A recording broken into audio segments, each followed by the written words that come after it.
Akala natin ang mga binoto nating mga politiko ay mag-aayos ng problema sa Pilipinas.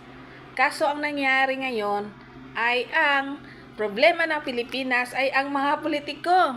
Oo, o di ba? Pansin niyo ba 'yan? O, tingnan niyo. At naglalabasan na lahat.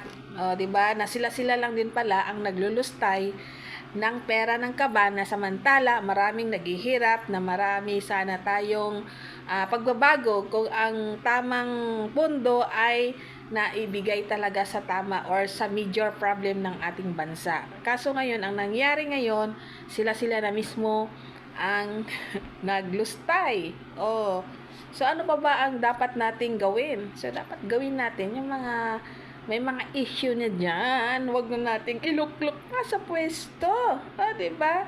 Kasi alam nyo, tayo talagang mga botante ang may kasalanan kung bakit hanggang ngayon hindi pa maunlad ang ating bansa. Hanggang ngayon, patuloy pa rin ang mga korap. Patuloy pa rin silang pumapayagpag. Ano ba yan? Oo. Sila-sila pa rin. Oo, wala talagang pagbabago ang Pilipinas hanggat sila ay nakaupo pa rin sa pwesto kung hindi tayo magbago ng pananaw. Kasi lahat sa atin mga botante, panawagan ito para sa susunod na palapit na eleksyon na dapat tayo ay maging wise. Oo, sabihin natin maraming, tingnan ninyo ha, maraming may pinag-aralan. Oo, abogado. Oo, mga degree holder ang nakaluklok. Pero tingnan nyo anong nangyari. Mas maalam sila sa pagsabotahe ng ating alam niyo na 'yon. Alam niyo na 'yan. Hindi ko na sabihin, nakikita niyo naman. Di ba? So sana sa mga botante panawagan ito na sana magkaroon tayo ng magkaisa tayo. Oo, kasi ang nangyari kasi sa ating bansa is yung kulay-kulay tayo ngayon.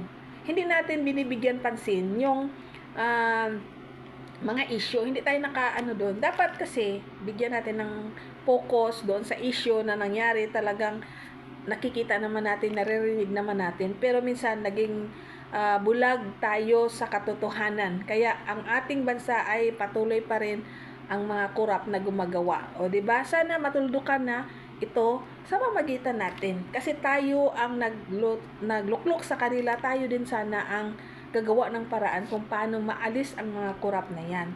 O, di ba? So, kung suportahan natin ang pagiging korap na, naging part tayo doon eh. Naging part tayo doon sa kanilang mga activity. Kasi tayo din ang dahilan kung bakit nandyan sila sa pwesto.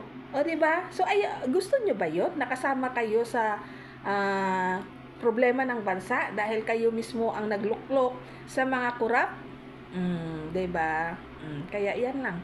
Naglabas lang ako ng hinaing kasi parang nakakapagod na tingnan, no? Nakapagod na. Instead na, sa ngayon, instead na ang problema ng bansa nila ang ating, ang solusyonan, ngayon sila na ang problema. Oo, diba? Araw-araw may hearing, hanggang ngayon wala pa.